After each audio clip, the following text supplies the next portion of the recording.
안녕하세요. 일과 사람, 그리고 미래의 직업까지 직업에 대한 다양한 이야기 전해드리는 직업사전 진행의 이혜솔입니다. 오늘은 소라영 김정희 아나운서와 함께합니다. 안녕하세요. 안녕하세요. 네, 기술은 빠르게 발전하고 일자리의 형태도 다양해지면서 예전과는 전혀 다른 선택의 순간들을 마주하고 있는데요. 하지만 분명한 것은 어떤 시대에도 자신만의 길을 만들어가는 사람들의 이야기가 새로운 흐름을 만들어왔다는 점입니다. 오늘 잡학사정에서는 변화하는 일자리 환경 속에서 우리가 주목해야 할 흐름과 또 가능성에 대해서 함께 이야기 나눠보겠습니다.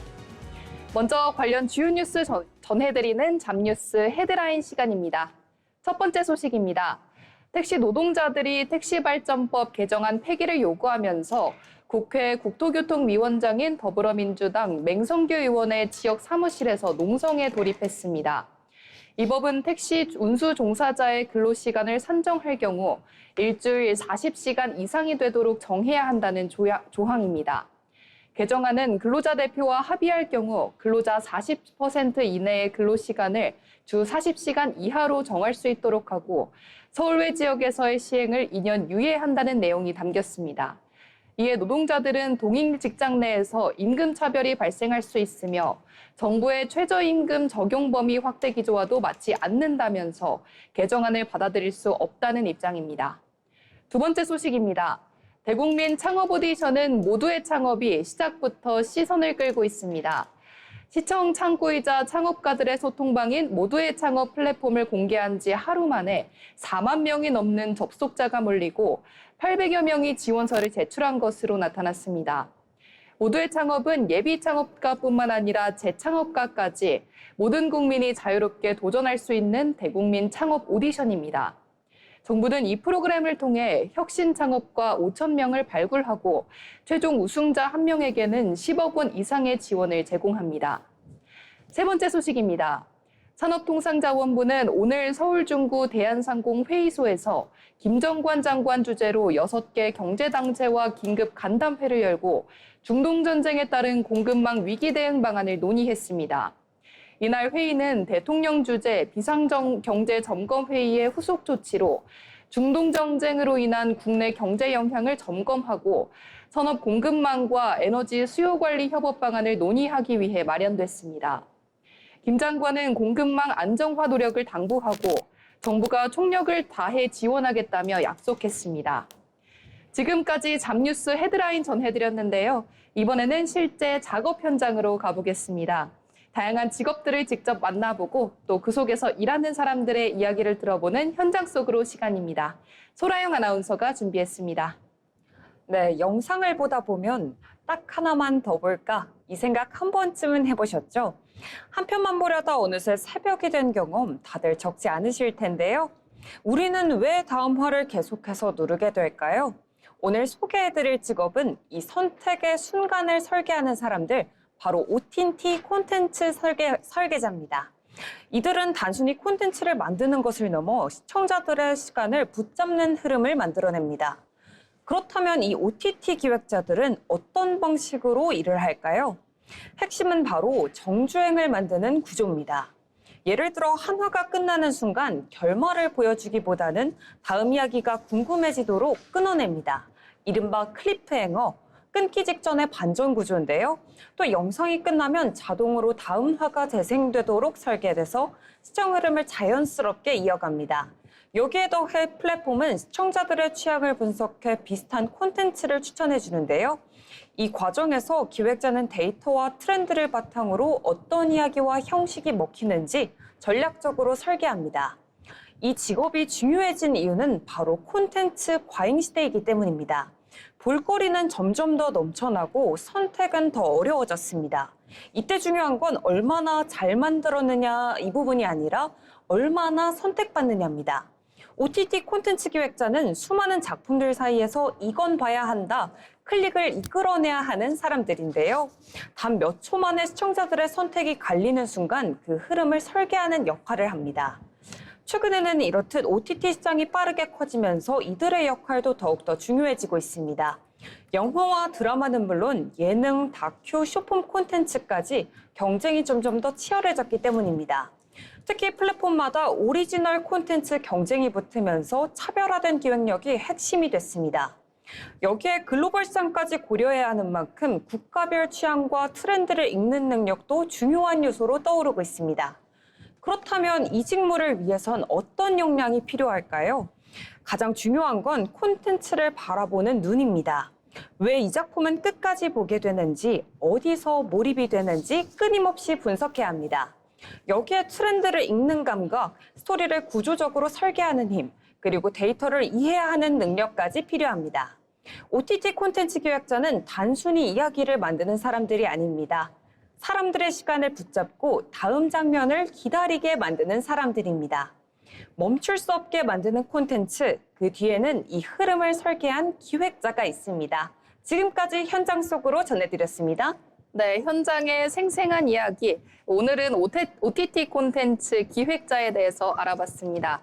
네, 이렇게 OTT의 홍수 속에서 정말 중요한 직업이 아닐까 싶은데요. 이어서 다음은 바로 활용할 수 있는 실질적인 취업 정보를 전해드리는 오늘의 잡정보 시간입니다.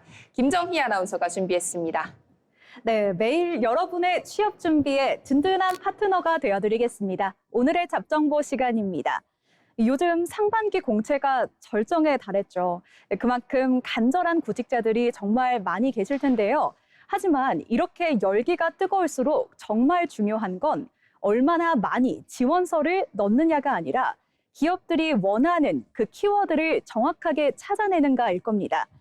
따라서 오늘의 잡정보에서는 고용24의 최신 AI 정보를 활용해서 이 기업의 니즈를 정확하게 꿰뚫는 전략적인 지원서 작성법을 설명해 드리겠습니다. 이 서비스는 우리나라 수만 가지 직무를 수행하기 위해 필요한 기술과 지식을 국가직무능력표준, 즉 NCS를 기반으로 체계화한 공신력 있는 데이터베이스입니다. 이 단순한 정보 제공을 넘어서 구직자에게는 이 기업이 원하는 나의 기술과 경험을 언어로 표현하는 또 번역기 역할을 할 수 있기 때문에요. 또 중요하겠고, 또 기업에서는 인사 담당자들이 채용 공고를 낼 때 이 사전을 바탕으로 필수 역량을 설정하기 때문에 중요하겠습니다. 네, 그렇다면은 누군가 참여 대상이고 또 유형인지 살펴보겠습니다. 고용24에 등록된 구직자라면요, 누구나 이 서비스를 활용할 수 있겠고요. 다음과 같은 세 가지 유형으로 구분될 수 있습니다. 첫째, 신입 구직자 유형입니다. 전공이나 대외 활동을 실제로 기업들이 원하는 키워드로 전환을 할 수 있기 때문에 경험이 다소 부족해서 어떻게 써야 할지 막막한 신입분들에게 도움이 될 것 같고요. 그리고 두 번째는 경력 전환 유형입니다. 전 직무의 기술이 새로운 직무에서 어떻게 활용이 될 수 있는지 역량 전이 분석도 가능하고요. 마지막으로 스킬업 희망 유형입니다. 진단 결과 특정 역량이 부족하다고 판단될 경우 고용24와 연결된 K 디지털 트레이닝이나 직업훈련 과정을 추천받아서 부족한 부분을 또 채울 수 있게 됩니다. 그렇다면 어떻게 이것을 지원서에 실제로 녹여낼 수 있을까요? 고용24 앱에서 지원할 공고를 선택한 뒤 AI 매칭 포인트를 열어보면요. 내 이력서와 기업 공고 사이의 역량 일치도가 100분율로 표기가 됩니다. 그렇다면 점수가 낮은 항목, 즉 역량이 좀 부족하다고 나왔을 경우에 이를 파악해서 수정해서 내 지원서에 반영을 하게 되는 겁니다. 예를 들어서 마케팅 직무에 지원을 한다고 하면은 열심히 홍보했다 이렇게 서술하는 대신에 VOC, 고객의 소리 분석을 통한 타겟팅이나 혹은 성과 지표 관리 같은 표준 명사를 지원서에 녹여내는 거죠. 이제 지원서를 작성할 때 중요한 것은 얼마나 간절한가를 표현하는 게 아니라 기업이 던진 질문에 그들의 언어로 대답하는 걸 겁니다. 데이터가 증명하는 나로 원하는 결과 얻으시길 바랍니다. 지금까지 잡정보였습니다. 네, 취업 준비하시는 분들 이 자소서 작성하시느라 정말 고민 많으실 텐데 오늘 정보들 잘 기억하셨다가 서류 준비하실 때 쓰셨으면 좋겠습니다. 세상에는 우리가 아직 잘 알지 못하는 다양한 직업들이 존재하는데요. 새롭게 떠오르는 직업과 또 앞으로 주목해야 할 미래 직종을 살펴보는 시간, 직업의 세계, 이라윤 아나운서가 준비했습니다. 네, 세상의 다양한 정보를 알아보는 직업의 세계 시간입니다. 라이브로 보고 실시간으로 산다. 이제는 하나의 소비 트렌드를 넘어서 우리의 일상 속 자연스러운 구매 방식으로 자리 잡고 있습니다. 네, 과거에는 TV 홈쇼핑이 대표적인 비대면 방식이었다면 현재는 스마트폰 하나로 언제 어디서든 실시간 방송을 보며 상품을 구매할 수 있는 시대가 되었습니다. 네, 비대면 소비와 모바일 중심의 쇼핑 환경이 확대되면서 새롭게 주목받고 있는 직업이 있는데요. 바로 라이브 커머스 쇼호스트입니다. 네, 라이브 커머스 쇼호스트는 실시간 방송을 통해 상품을 소개하고 소비자와 채팅으로 소통하면서 구매를 유도하는 역할을 하고 있습니다. 네, 기존 TV 홈쇼핑 쇼호스트와 굉장히 유사해 보이는데요. 어떤 차이가 있을까요? 네, TV 홈쇼핑이 사전에 구성된 이 대본 중심으로 진행된다면 라이브 커머스는 실시간 반응에 따라 유연하게 대응해야 한다는 점이 큰 차이가 있습니다. 네, 그리고 시청자의 질문에 즉각 답변을 해야 하고 제품의 특징을 상황에 맞게 설명하며 현장에서 직접 시연을 보여주는 등 즉흥적인 대응 능력이 굉장히 중요하게 요구됩니다. 또한 상품을 단순히 판매하는 것을 넘어 시청자와의 1대1 소통, 신뢰를 형성하는 것이 핵심입니다. 네, 이 때문에 라이브 커머스 쇼호스트는 판매자인 동시에 진행자, 그리고 콘텐츠 크리에이터로서의 역할을 수행하는 융합형 직업이라고 할 수 있습니다. 특히 방송 분위기를 이끌어가는 능력, 그리고 재미와 정보 전달을 동시에 잡는 진행력, 그리고 짧은 시간 안에 구매를 만들게 되는 이 설득력까지 다양한 역량이 요구되는데요. 네, 이 직업을 위해 반드시 필요한 자격증이 있는 것은 아닙니다. 하지만 몇 가지 중요한 준비 요소가 있는데요. 네, 우선 상품에 대한 중요한 이해도가 있고요. 핵심 정보를 정확하게 전달할 수 있는 설명력과 전달력이 핵심입니다. 또한 실시간으로 변하는 상황 속에서 당황하지 않고 대응할 수 있는 이 침착한 순발력과 그리고 문제 해결 능력도 중요한데요. 네, 무엇보다 소비자와 직접 소통하는 직업인 만큼 자연스러운 말투와 공감하는 능력, 그리고 신뢰감을 줄 수 있는 커뮤니케이션 능력이 필수적입니다. 여기에 더해 최근에는 SNS 운영 능력이나 영상 기획 및 촬영 경험, 그리고 개인 브랜딩 능력까지 요구되는 인재가 더 높은 경쟁력을 가지는 추세입니다.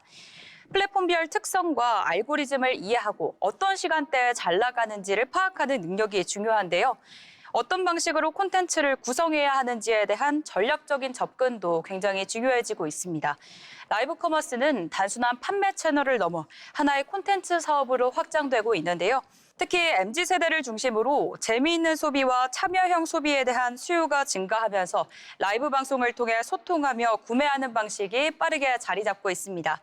네, 이러한 흐름 속에서 라이브 커머스 쇼호스트는 단순한 진행자를 넘어 브랜드를 직접 만드는 크리에이터로 성장하거나 전문 쇼핑 콘텐츠 진행자로 활동 영역을 넓혀나갈 수 있습니다. 소비의 방식이 변화하면서 그에 따라 새로운 직업이 만들어지기도 하고 또 기존 직업의 모습 또한 달라집니다. 네, 지금까지 직업의 세계 전해드렸습니다. 네, 이번 시간은 일자리의 변화 흐름을 깊이 있게 알아보는 잡토크 시간입니다. 오늘은 요즘 직장인들 사이에서 정말 많이 이야기하는 주제를 가져와 봤는데요. 바로 이직이 많은 시대, 한 회사에 오래 다니는 것이 여전히 경쟁력일까에 대해서 이야기 나눠보겠습니다. 예전에는 한 직장에서 오래 근무를 하면 그 안정성과 신뢰의 상징으로 여겨졌었는데요. 하지만 요즘은 오히려 잦은 이직이 커리어의 성장의 방법으로 받아들여지고 있습니다. 이 두 분은 이 변화를 어떻게 보고 계신가요? 네, 저는 조직이나 기업의 입장에서 보면 여전히 오래 근무한 경험이 더 중요한 경쟁력이라고 생각합니다. 한 회사에서 오랜 시간을 근무했다는 건 단순히 시간을 보냈다라는 의미가 아니라 그 조직에 대한 이해도와 업무의 깊이를 쌓았다는 의미이기 때문인데요. 특히 특정 산업이나 직무에서는 축적된 경험이나 노하우가 굉장히 중요한 자산이 되기 때문에 장기 근속 인력을 선호하는 경향은 여전히 존재한다라고 생각합니다. 네. 말씀을 들어보니까 이렇게 세대와 입장에 따라서 또 시각이 다를 수도 있을 것 같은데요. 한쪽에서는 깊이를 얘기할 수 있는데 다른 한쪽에서는 또 다양한 경험을 더 중요하게 생각하는 느낌도 있습니다. 네, 맞습니다. 특히 기업에서는요, 한 사람이 조직 안에서 얼마나 꾸준히 성장해 왔는지를 또 중요하게 보기도 합니다.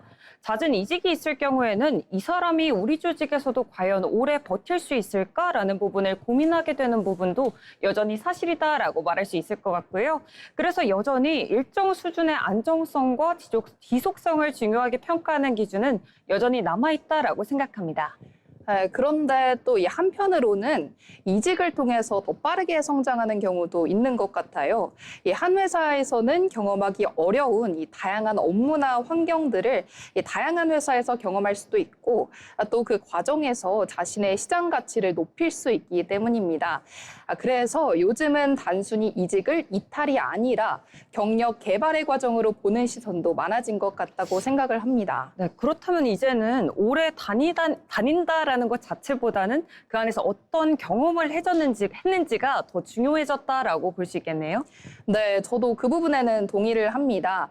단순히 오래 근무하는 것이 아니라 그 기간 동안 어떤 성과를 냈고 또 어떤 역할을 수행했는지가 더 중요해졌습니다. 그래서 이 장기 근속도 의미가 있으려면 그 안에서의 성장과 또 성과가 함께 보여져야지 경쟁력이 되는 것 같습니다. 네, 결국은 이직이 많든 아니면 한 회사에 오래 있든 중요한 건 내 커리어를 어떻게 설계하느냐가 더 관건이 될 것 같습니다.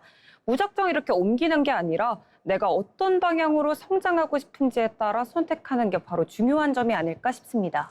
네, 이야기를 나눠보니까 이제는 이직이냐 장기 근속이냐 이 둘 중 하나를 선택하는 문제가 아니라 자신에게 맞는 커리어 전략을 세우는 게 중요한 시대라는 생각이 듭니다. 네, 맞습니다. 이렇듯 기업도 변화하고 있고 개인의 커리어 방식도 다양해지고 있기 때문에 한 가지 정답만 있는 시대는 아니라는 생각이 듭니다. 네, 그래서 더 고민이 많아지는 시기이기도 하지만 또 한편으로는 이 선택의 폭이 넓어진 시대가 아닌가 싶습니다. 네, 오늘은 이렇게 이직이 많은 시대, 또 한 회사에 오래 다니는 것이 여전히 경쟁력일까? 이렇게 주제로 이야기를 나눠봤는데요. 청취자 여러분들은 어떻게 생각하셨는지 한번 생각해 보시면 좋겠습니다. 오늘은 이렇게 직업에 대해서 이야기 나눠봤는데요. 빠르게 변화하는 시대 속에서 결국 정답은 하나가 아니다. 이렇게 생각이 듭니다. 이직이든 한 회사에서의 성장이든 결국 중요한 것은 나의 커리어에 맞는 방향을 찾아 나가는 것이 중요하지 않나라는 생각이 드는데요. 지금 자신의 자리에서 어떤 선택을 하고 계신지 한 번쯤 돌아보는 시간이 되셨으면 좋겠습니다. 지금까지 한 회사에 오래 다니는 것이 경쟁력인가에 대해서 이야기 나눠봤습니다.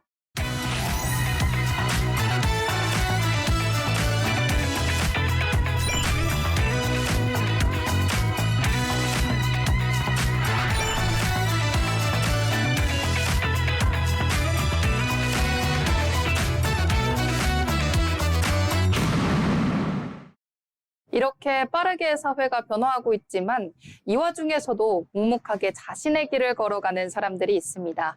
평범하지만 특별한 일을 하는 사람들의 인생 이야기, 자빈 스토리를 한다원 아나운서가 전해드립니다. 다양한 사람들의 삶과 직업을 통해 이야기를 전해드리는 시간, 자빈 스토리입니다. 여러분은 모델이라고 하시면 어떤 모습을 떠올리시나요? 긴 팔다리와 균형 잡힌 비율, 그리고 런웨이를 당당하게 걷는 모습을 떠올리실 텐데요. 우리가 흔히 떠올리는 모델의 모습은 오랜 시간 동안 만들어온 하나의 기준이기도 합니다. 어떤 몸, 어떤 비율, 어떤 이미지를 가져야 하는지에 대한 일종의 정답처럼 여겨지기도 합니다. 하지만 그 기준은 누군가에게는 자연스럽게 주어지는 조건이지만 또 다른 누군가에게는 처음부터 넘기 어려운 벽처럼 느껴집니다. 오늘 소개해드릴 인물은 그 기준과는 조금 다른 방식으로 무대에 서고 있습니다.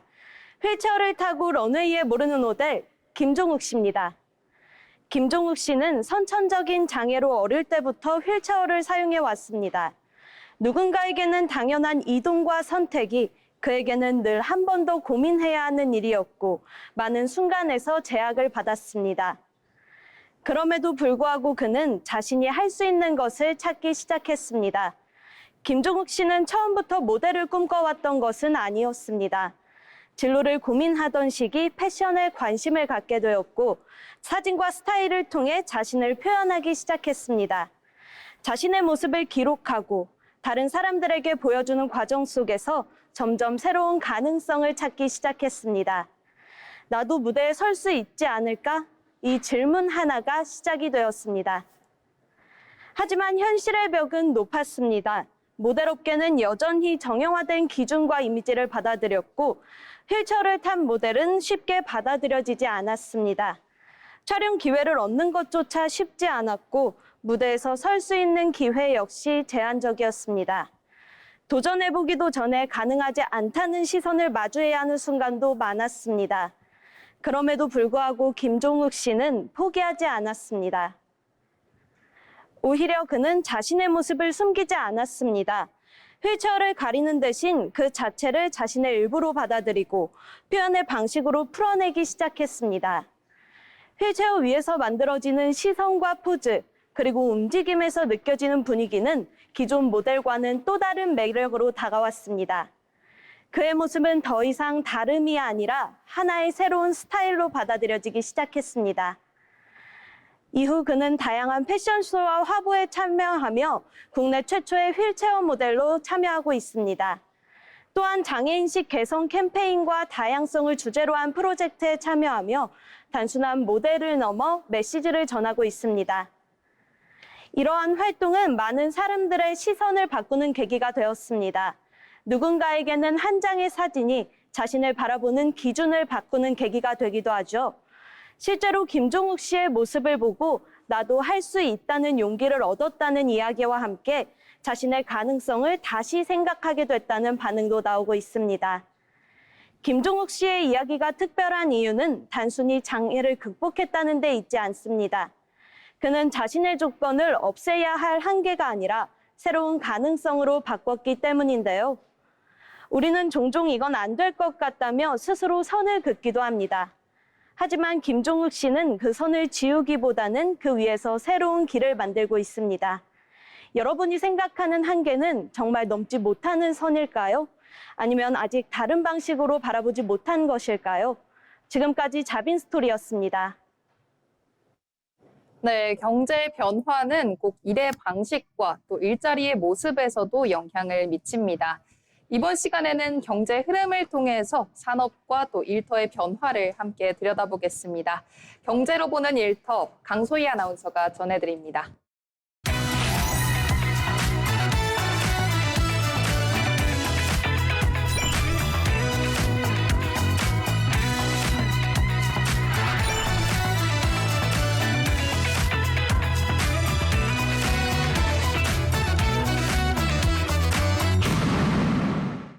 경제 흐름을 통해 우리의 일터를 들여다보는 시간, 경제로 보는 일터입니다. 최근 우리 경제에서 빠르게 성장하고 있는 분야가 있죠. 바로 우주항공 산업입니다. 최근 우리 우주항공청은 국내 우주기업을 육성하기 위해 2천억 원 규모의 뉴스페이스 펀드 조성에 나섰습니다. 과거에는 우주산업이 먼 미래의 이야기로 여겨졌다면 이제는 산업과 일자리로 이어지는 현실 경제 영역으로 빠르게 성장하고 있습니다. 특히 민간 기업이 참여할 수 있는 부분이 확대되면서 우주산업은 더 이상 일부 연구기관에 머무는 분야가 아니라 일반 기업과 일자리로 확장되는 흐름을 보이고 있습니다. 오늘은 이 변화가 우리 일터를 어떻게 바꾸는지 살펴보겠습니다. 이번 펀드 조성에서 주목할 점은 민간 중심의 산업 생태계를 구축하겠다는 방향입니다. 정부 주도의 개발에서 벗어나 민간 기업이 주도적으로 참여하는 구조로 전환이 본격적으로 이루어지고 있는데요. 이는 단순한 정책 변화가 아니라 우주산업을 하나의 시장으로 바라보는 시각이 확대되고 있다는 점에서 의미가 있습니다. 결국 우주산업 역시 투자와 경쟁이 이루어지는 경제 영역으로 본격 진입할 수 있다고 볼 수 있겠습니다. 이 같은 흐름은 일자리 증가로도 이어지고 있습니다. 경남 사천과 전남 고흥의 우주항공 산업 현장에서는 최근 채용 규모가 눈에 띄게 변화하고 있습니다. 특히 주목되는 점은 채용 직무의 변화입니다. 기존의 로켓 개발이나 기계 설계 인력뿐 아니라 위성 데이터를 분석하는 데이터 전문가, 비행 제어 시스템을 개발하는 소프트웨어 인력 등 다양한 분야에서 채용이 늘어나고 있습니다. 즉 우주산업이 단순 제조를 넘어 기술 융합형 일자리로 확장되고 있는 모습입니다. 이러한 변화는 산업 구조의 확장에서 비롯됩니다. 과거에는 발사체나 위성 제작 같은 제조 중심의 산업이었다면 최근에는 위성 데이터를 활용한 서비스, 우주 장비의 성능을 개선하는 기술 개발 등 부가가치가 높은 영역으로 빠르게 넓어지고 있습니다. 이처럼 우주 산업은 데이터와 첨단 기술이 결합한 형태로 진화하고 있습니다. 글로벌 시장에서도 우주 산업 경쟁은 한층 치열해지고 있습니다. 특히 미국에서는 민간 기업이 중심이 된 우주 개발 프로젝트가 빠르게 확대되고 있습니다.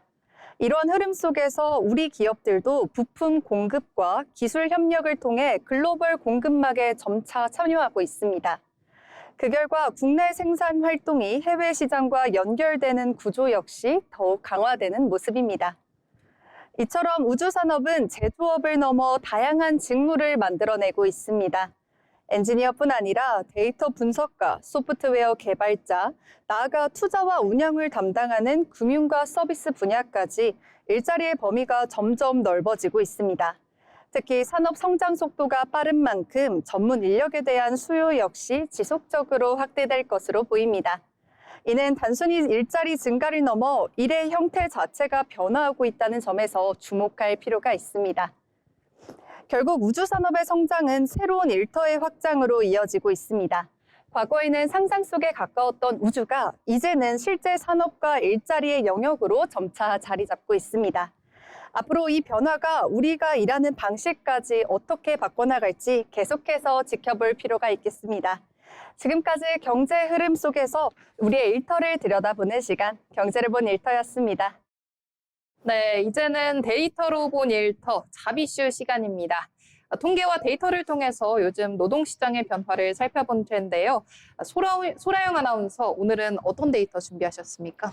네, 오늘은 통계청과 국토교통부 자료를 바탕으로 청년의 주거비 부담이 얼마나 심각한지 짚어보도록 할 텐데요. 겉으로는 수치가 안정적인 것처럼 보여도 실제 체감은 어떤지 짚어보도록 하겠습니다. 네, 최근 조사에 따르면요, 20에서 34세 청년층의 평균 월세 부담률은 소득의 약 30%에 달했다고 하는데요. 이는 전체 가구 평균 20%를 훌쩍 웃도는 수준이라고 합니다. 월급은 올랐는데 왜 집세 부담은 계속해서 커지고 있는 걸까요? 데이터로 살펴보겠습니다.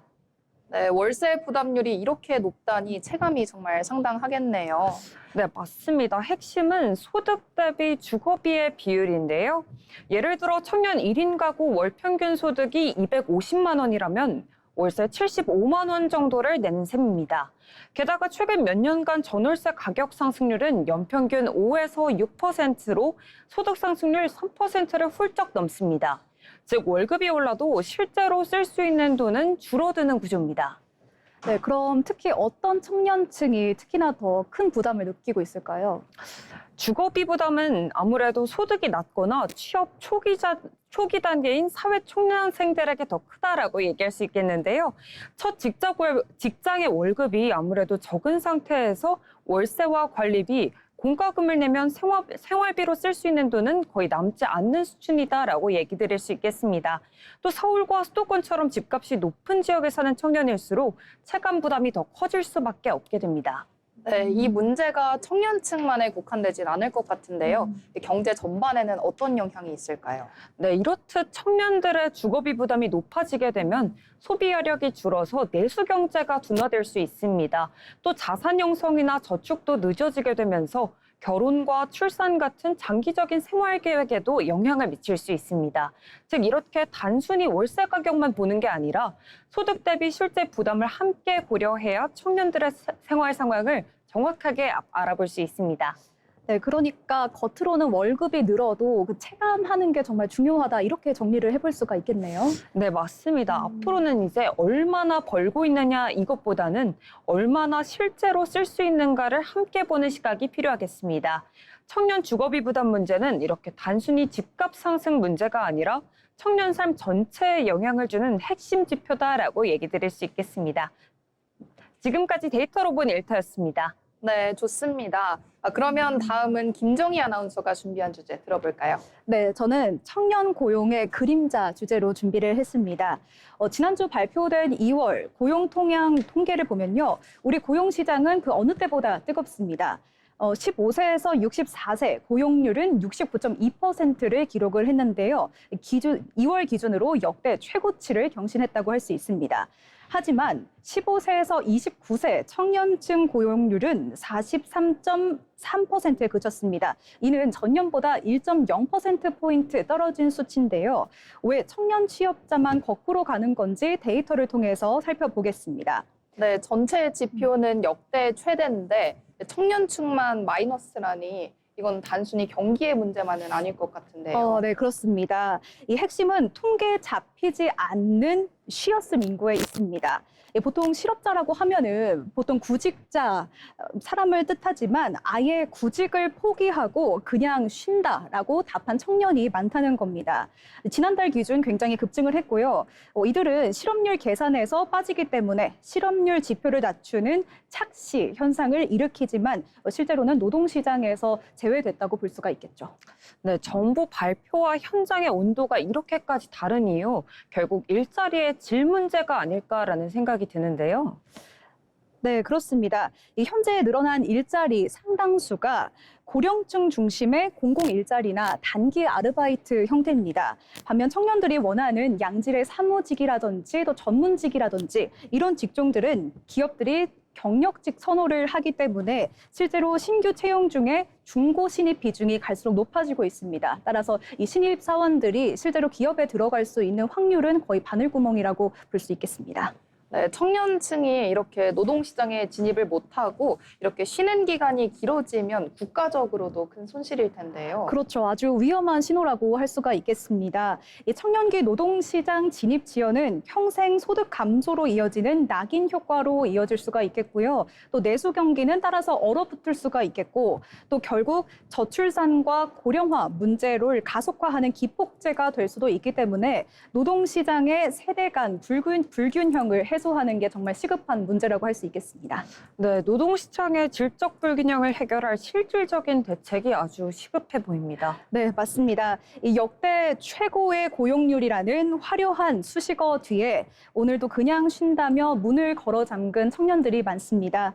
이제는 얼마나 많이 고용했는가가 아니라 얼마나 질 좋은 일자리가 있는가가 중요하겠습니다. 지금까지 데이터로 본 일자리였습니다. 네, 오늘은 이 청년층이 닥친 현실의 문제에 대해서 전반적으로 짚어봤는데요.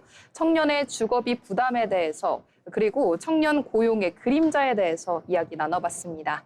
이어서 다음 시간은 취업을 준비할 때 가장 중요한 것 중 하나, 바로 기업을 제대로 이해하는 시간입니다. 기업의 특징과 산업 트렌드를 살펴보는 시간, 기업사전 김수연 아나운서가 준비했습니다. 기업을 쉽고 흥미롭게 알아보는 시간, 기업사전입니다. 이제 영어는 단순한 스펙을 넘어 세상과 소통하는 생존 도구가 됐습니다. 학원 오가는 길은 멀고 입을 떼는 시간은 최대 5분뿐입니다.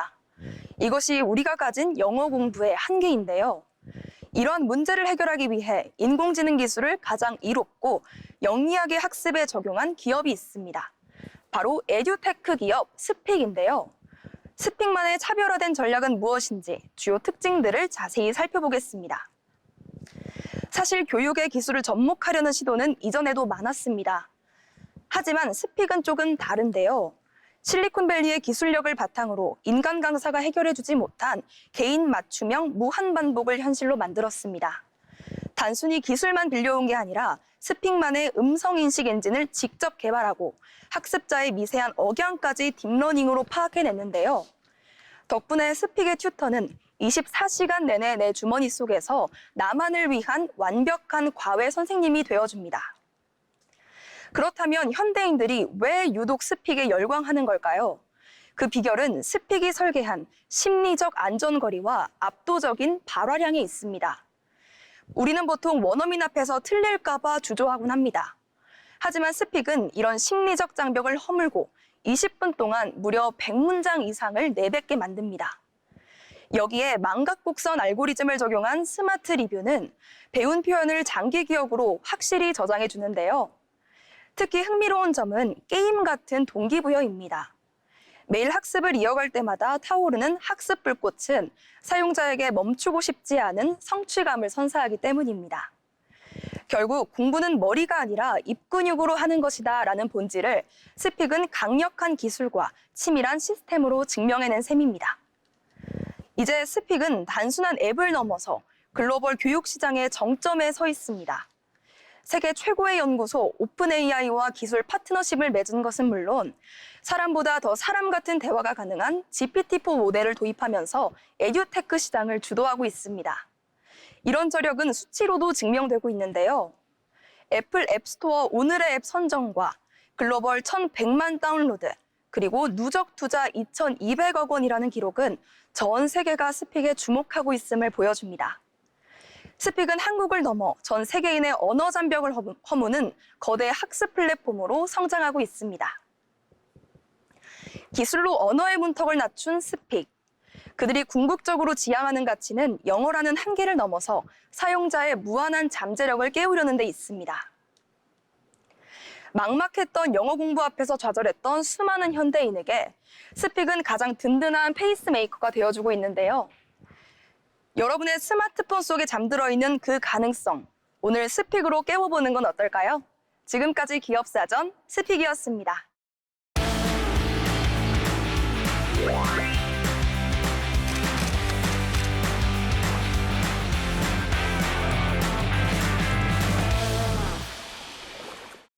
전국의 맛집과 축제, 그리고 핫플레이스를 소개해드리는 어디 갈까 시간입니다. 요즘처럼 낮에는 따뜻한 햇빛이 내려쬐고 저녁 고기는 기분 좋게 선선해지는 계절이면 왠지 모르게 가슴속에도 분홍빛 설렘으로 가득 찰 것 같은데요. 오늘은 천년고도 경주에서 열리는 가장 화려한 봄의 절정을 만날 수 있는 축제, 경주 대릉원 돌담길 벚꽃축제를 소개해드리겠습니다. 낮에 보는 경주도 고즈넉하고 분위기가 있지만 밤에 보는 돌담길은 더 특별한데요. 조명이 켜진 벚꽃 터널에 들어서는 순간 그 환상적인 분위기에 압도당한다고 합니다. 그럼 먼저 기본 정보부터 살펴볼까요? 오늘 이번 축제는요, 경주 대릉원 돌담길 일대에서 열리고요. 시기는 벚꽃 개화 시기에 맞춰서 2026년 4월 3일부터 4월 5일까지 3일간 진행되는 축제입니다. 오전 10시부터 밤 10시까지 차 없는 거리에서 운영이 되기 때문에 마음 놓고 거닐 수가 있습니다. 또한 별도의 예매 없이 누구나 방문하실 수 있는 축제고요. 워낙 인기가 많은 축제이기 때문에 가급적 대중교통을 이용하시는 것을 추천드립니다. 자, 그럼 어떤 프로그램들이 준비되어 있는지 보시겠습니다. 첫 번째로는 벚꽃거리 예술로입니다. 축제에서 빠질 수 없는 것이 바로 공연이죠. 어깨가 절로 들썩이게 하는 퍼포먼스부터 분위기 있게 그루브를 타기 좋은 디제잉까지 올해는 작년보다 한층 더 다양하고 풍성한 거리 예술이 준비되어 있습니다. 벚꽃 아래서 즐기는 라이브 공연, 정말 낭만적이겠죠? 다음 프로그램은 바로 금강산도 식후경. 맛있는 냄새 이끌리게 될 텐데요. 바로 돌담길 레스토랑입니다. 간단한 주전부리부터 든든한 식사 메뉴까지 웬만한 먹거리는 거의 다 모여 있는데요.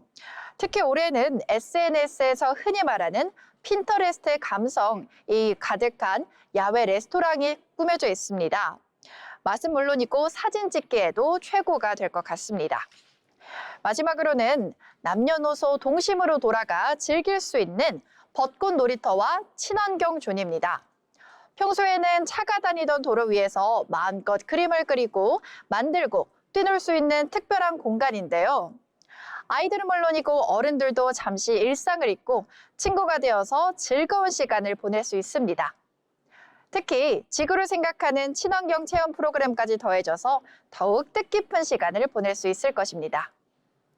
마지막으로 놓치지 말아야 할 하이라이트, 벚꽃 라이트쇼입니다. 음악에 맞춰 벚꽃나무들이 형형색색의 옷을 갈아입는 조명쇼인데요. 밤하늘을 수놓는 빛의 향연이라고 바라보고 있으면 이번 봄의 추억이 더 깊게 남을 것 같습니다. 이렇게 빛과 음악, 그리고 낭만이 만들어내는 경주 대릉원 돌담길 벚꽃축제를 소개해드렸는데요. 이번 봄의 시작은 경주의 분홍빛 터널 아래서 조금 더 특별하게 열어보는 건 어떨까요? 지금까지 어디 갈까였습니다.